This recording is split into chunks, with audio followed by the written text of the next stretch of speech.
그 더불어민주당이 민주주의를 오히려 주장하지만 오히려 민주주의를 말살하는 또 스스로는 당내 민주주의를 그냥 부셔버리는 그런 행태들을 줄곧 해왔고 그런 상황이 어느 정도의 지경에 이르렀는지를 오늘 백광현 씨로부터 말씀을 듣고 저는 이 자리를 기대하는 의원으로서 예, 그러면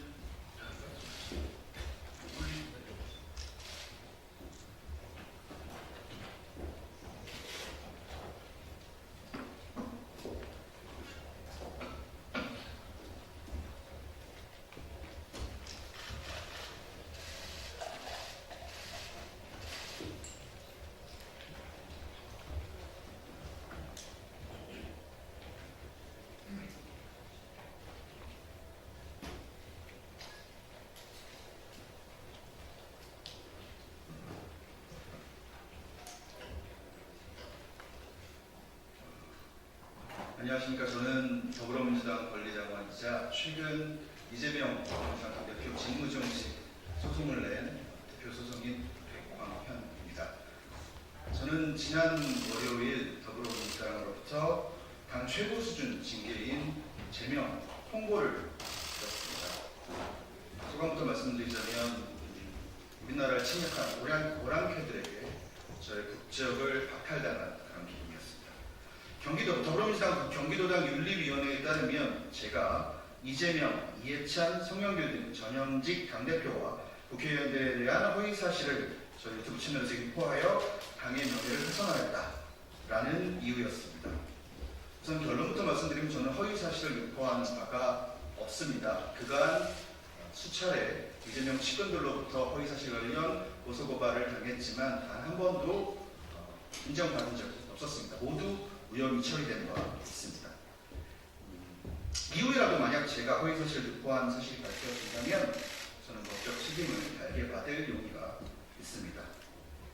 또한 제가 제 방송에서 비판한 인물들은 모두 권력자이고 공인이었습니다. 공인은 언제나 잠재적 비판의 대상입니다. 같은 당이라고, 같은 당 당원이라고 눈 감아주고 침묵해주고 무조건적으로 응원해준다면 그것은 민주정당이 아니라 공산당이라고 봐야 할 것입니다. 또한 당의 명예를 훼손하였다라고 저에게 프레임을 씌운 곳이 아이러니하게도 더불어민주당 경기도당입니다. 최근 경기도당의 위원장이 각종 비리 혐의로 유죄를 받은 바 있다는 사실은 짚고 넘어가야겠습니다. 오히려 당의 명예를 훼손시킨 것은 저 같은 일개벌이당원이 아닌 당내 선거에 돈봉투 뿌리고 업무 시간에 코인하고 법인카드를 사적으로 이용해서 온 국민에게 질타를 받은 제가 그동안 비판했던 그 대상들이야말로 당의 명예를 훼손시킨 주범이 아닐까 생각합니다.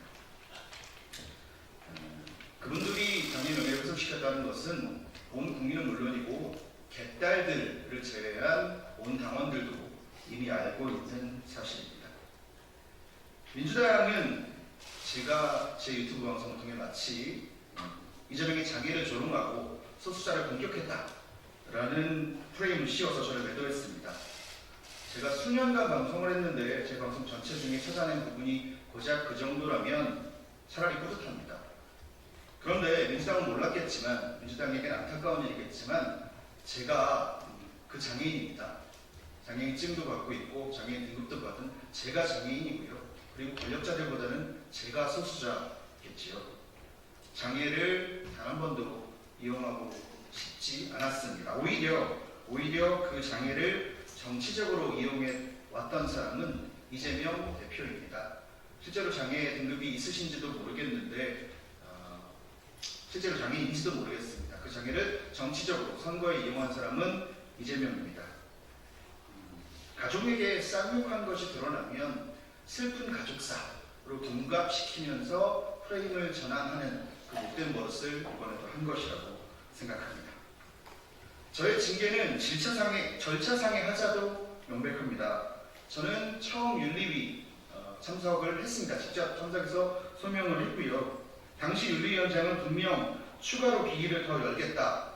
단 한 번에 판단할 사안이 아니다. 면서 저에게 방어권 보장을 약속했습니다. 그런데 경기도당은 윤리위원장은 교체했고요. 저 때문에 교체한 건 아니라고 믿겠습니다. 또 다른 징계 청원이 추가되었음에도 저에게 단 한 차례 소환이나 서면으로 서명하라, 서명 절차를, 서명의 기회를 단 한 번도 주지 않고 일방적으로 우편을 통해서 저에게 최고 징계를 통보했습니다. 민주, 두 글자 달고 있는 정당이 얼마나 민주적 절차를 무시하고 하찮게 여기고 있는지 보여주는 대목이라 하겠습니다. 저는 최근 수천 명의 권리당원들과 함께 이재명 당대표 직무정지 소송을 진행하고 있습니다. 여기 계신 변호사님과 함께 진행을 하고 있습니다. 이재명 대표는 정상적인 당무를 수행할 수 없습니다. 그가 자주 하는 말이 있습니다. 경제는 어렵고 민생은 힘들다. 맞습니다. 그에 말처럼 경제는 어렵고 민생은 힘든 지금 야당, 특히 야당 대표의 역할은 그 어느 때보다 중요한 시점입니다. 하지만 이 중요한 시점에 이재명 대표는 자신이 저지른 범죄 혐의로 인한 재판들에 그야말로 깔려서 국감도 본회의도 불참하며 자신의 역할은 고사하고 최소한의 의무조차 다하지 못하고 있습니다. 이 소송의 채권자인 저의 권리당원 신분을 제거하려는 목적이 아니었나 의심이 듭니다. 직무정지 가처분 소송은 권리당원에게 그 소송의 자격이 주어지기 때문입니다. 만약 고작 권리당원 한 명이 무서워서 이 같은 비민주적인 행태를 보인 것이라면 당명에서 민주를 떼든지 아니면 당대표 자리에서 내려온 뒤에 하시고 싶은 거 다 하시길 권유합니다. 물론 하고 싶은 거 하기 전에 재판부터 성실히 받으셔야 합니다. 최근 이재명 씨가 영화 서울의 봄을 언급했습니다.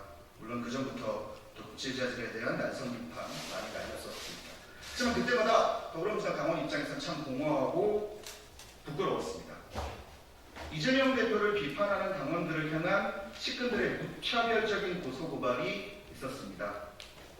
그 고소고발 당하신 분들은 대부분 민주당 당원이었습니다.